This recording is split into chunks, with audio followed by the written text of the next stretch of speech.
Olá! O objetivo dessa videoaula é a gente diferenciar o significado de três coeficientes fundamentais nos processos de transferência de energia térmica dentro da termodinâmica: o calor específico, calor latente e a condutividade térmica.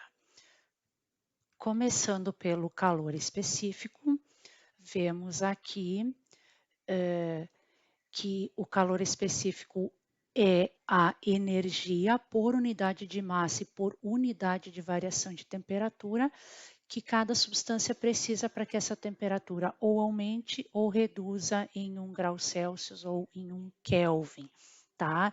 Aqui na equação de calor sensível, nós vemos a influência desse parâmetro para variar a temperatura de uma substância. E também é importante frisar que quanto mais alto o calor específico de uma substância, menor é a variação de temperatura que essa substância sofre para uma dada quantidade de energia recebida ou liberada. Portanto, se a gente olhar aqui nesta tabela do Serre e Jewett, a fonte dela, 17.1, a gente vai ver, por exemplo, que o ferro, calor específico é 0,107 calorias por grama para cada grau Celsius, e o alumínio 0,215.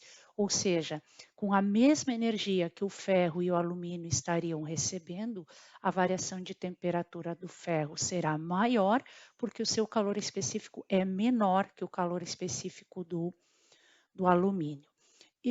Bom, e como é que podemos explicar isso, né? Se nós estamos comparando massas iguais, quantidades de energia recebidas iguais, como é que cada substância tem uma resposta diferente à energia necessária para a temperatura subir em 1 °C ou 1 Kelvin? É preciso a gente relacionar aqui com conhecimentos de físico-química, que 1 grama de alumínio e 1 grama de ferro, no exemplo que eu escolhi aqui, embora a gente tenha massas iguais, massa 1 igual a massa 2, as massas iguais, o número de partículas elementares será diferente, né? Lembrando que a ideia de massa como quantidade de matéria, às vezes é uma ideia um pouco imprecisa, mas ela está relacionada com a quantidade de partículas elementares, nesse caso, átomos de alumínio e átomos de ferro, que a gente precisa para conseguir 1 grama. Assim, e a gente lembra lá da unidade 1 que essa dependência está relacionada à densidade, ou seja, 1 grama de alumínio eu vou ter um volume maior do que 1 grama de ferro. Por quê? Porque o ferro é mais denso que o alumínio. Em termos de energia absorvida e correspondente variação de temperatura, o que a gente vai observar? Que geralmente, à medida que a densidade de uma substância cresce, o seu calor específico tende a diminuir. Isso pode ser conferido na tabela periódica, tá? Então, o ferro sendo mais denso do que o chumbo faz com que ele tenha um calor específico menor. Como é que isso se explica? O alumínio, para mim conseguir 1 grama, digamos que eu preciso aqui um número N de moléculas, que é maior que o número N de moléculas de ferro. Isso aqui é extremamente aleatório, sem escala, enfim. O que eu estou tentando demonstrar aqui é que a quantidade de moléculas de ferro para conseguir 1 grama é menor do que a quantidade de moléculas ou átomos para conseguir 1 grama de alumínio. E dado que a temperatura está relacionada com a ideia de agitação molecular, energia cinética das moléculas, vejam só, com a mesma quantidade de energia recebida, supondo que ambos estão expostos à mesma fonte, então estão recebendo exatamente a mesma quantidade de energia para a mesma massa, onde eu tenho um número menor de moléculas, ou seja, a substância mais densa que é o ferro, eu vou conseguir aumentar a agitação molecular, a energia cinética dessas moléculas mais rapidamente aqui, onde eu tenho um número de moléculas maior, tá? Por outro lado, se a gente lembrar, se eu quiser quantidade de matéria igual, eu tenho que pensar no número de Avogadro, e aí eu tenho que pensar que eu tenho 6,02 vezes 10 na 23 moléculas ou átomos de ferro ou de alumínio, aí sim eu tenho quantidades de matérias iguais e, portanto, eu teria o calor específico molar de algumas substâncias aproximadamente igual, porque aí eu estou trabalhando com unidades de matéria em quantidades iguais. No que tange ao calor latente, difusão e de vaporização. Esse coeficiente, por sua vez, ele vai representar qual é a energia necessária em joule ou caloria por unidade de massa para que uma substância passe do estado sólido para o líquido, e, portanto, aqui eu teria calor latente de fusão positivo, ou do líquido para o sólido, portanto, representa perda de energia. Num cálculo, eu usaria o calor latente de fusão negativo, tá? Vejamos aqui que dimensionalmente essa quilograma da massa simplifica com este quilograma do calor latente de fusão, tá? Portanto, eu vai restar energia em joule ou caloria, que é o esperado, tá?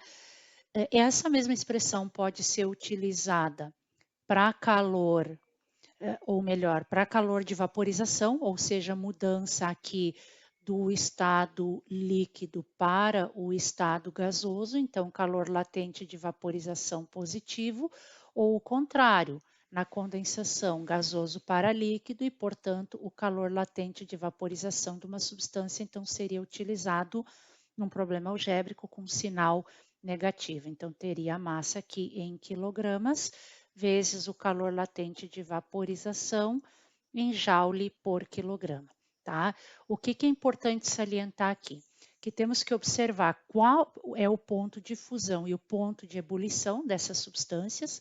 Por exemplo, a gente pode ver aqui o chumbo, ele derrete na temperatura de 327 graus Celsius e depois ele vaporiza somente a 1750 graus Celsius. E a gente vê aqui também que de 2,5 para 8,7 eu tenho praticamente 3 vezes e meio, né? Esse número, não, aqui é 35 vezes 10 na 5 e aqui 10 na 4, né? Eu preciso mais de 30 vezes mais energia para o chumbo virar um vapor do que para ele passar do sólido para o líquido. Se a gente olhar também aqui para o gás hélio, a energia necessária para 1 quilograma do oxigênio se transformar em líquido, a energia é muito menor. Isso aqui é sólido para líquido. Na temperatura ambiente, a gente vê aqui já as temperaturas que ele já está na fase gasosa, né? Porque o oxigênio entra em ebulição aqui em quase menos 183 graus Celsius, ou seja, na temperatura ambiente, ele é um gás. Mas a energia para ele liquefazer também é significativamente menor que a energia necessária para depois ele vaporizar. Isso, em linhas gerais, significa que geralmente a transformação do estado líquido para o estado gasoso sempre vai exigir muito mais energia do que a transformação do sólido para o líquido. Isso também vale para a energia que tem que ser removida para fazer o processo reverso.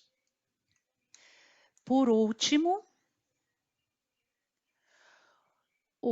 a condutividade térmica, a gente abordou os processos de condução de calor de uma forma mais qualitativa.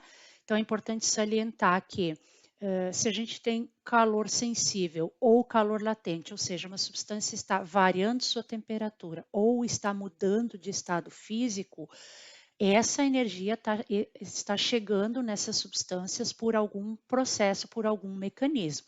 Então, no caso do calor, os mecanismos principais são condução, convecção e irradiação. E, de maneira geral, a taxa de condução de calor, que nada mais é do que uma potência, joule por segundo igual a watt, a taxa de condução de calor é diretamente proporcional ao gradiente de temperatura, ou seja, quanto maior a diferença de temperatura entre dois corpos que trocam calor, um ambiente externo, um ambiente interno, maior vai ser essa taxa de transferência. Então, além do gradiente de temperatura, a gente vê que a área da superfície através da qual o calor é transferido também influencia, né? Ou seja, a potência é diretamente proporcional à área e inversamente proporcional à espessura da parede ou do meio, enfim, do material que separa dois meios no qual há essa transferência de energia. Tirando essa proporcionalidade, o coeficiente de ajuste, ou seja, o quão rápido ocorre esse processo, vai depender do coeficiente de condutividade de cada material. É da experiência empírica de todos nós que os materiais condutores, o calor flui mais fácil através deles, portanto, é esperado que os bons condutores de calor tenham um alto coeficiente de condutividade térmica, e quanto menor esse coeficiente, mais o material tende a ser isolante, tá? Então, isso aqui é a lei de condução de calor, então o coeficiente de condutividade, a área e o gradiente de temperatura, e inversamente proporcional à espessura do meio ou dos meios através do qual o calor está fluindo. Dado que esta potência, essa taxa de transferência de energia é em watts, ou seja, joules por segundo, o nosso coeficiente K, ele vai ter que ter a unidade de watt por metro vezes graus Celsius, né? Que aqui ficou, porque aqui vai sobrar 1 metro linear e graus Celsius do gradiente de temperatura. Então, porque depende da área e do gradiente de temperatura. Então, o coeficiente precisa dessas unidades para que na simplificação final, de fato, eu tenha uma taxa de transferência de energia em watt ou BTU, mas aqui estou demonstrando para vocês no sistema internacional. De maneira geral, é isso. O objetivo desse vídeo foi deixar material complementar de Física 3. Se vocês sentirem necessidade de aprofundar esses conceitos, principalmente em função de disciplinas que vêm agora na sequência dos estudos dentro das respectivas engenharias.